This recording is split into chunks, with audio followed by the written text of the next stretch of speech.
خلصنا من بلوى عشان نقع في كارثة يا عظيمة. هنعمل ايه دلوقتي؟ الجمل بما حمل هيكون كله ليك يا عطية يا حبيبي. وإذا كان على بنات سلطان اكسر شوكتهم، وعلى راسهم عظيمة. استهدي بالله يا رحيمة وبلاش شيطانك يوزك. احنا مش قد عظيمة، مش قدها، فاهمة؟ هنفضل لحد امتى ساكتين على حقنا يا شهيد؟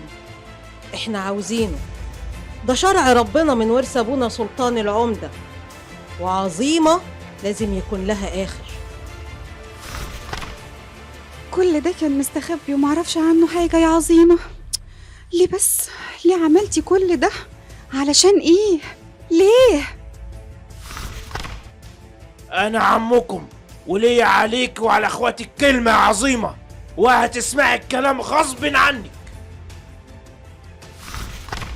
يعني هتقدر تتصرف يا وحيد وتخلي عظيمة أختك توافق؟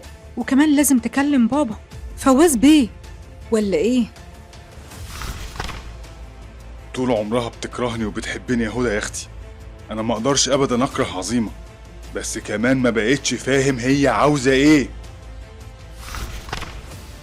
هتنفذي الكلام ورجلك فوق رقبتك، ومش هتقدري تتكلمي ولا تفتحي بقك يا بنت سلطان العمدة. سامع يا عظيمة؟ أنا عاوزة من الهلمة اللي انت عايشة فيها يا ست عظيمة، وإلا لساني هيقول على كل حاجة. اجمدي يا عظيمة، اوعي حد يكسرك في يوم من الأيام مهما كانت قوته أو حجمه. انت بنت سلطان العمدة.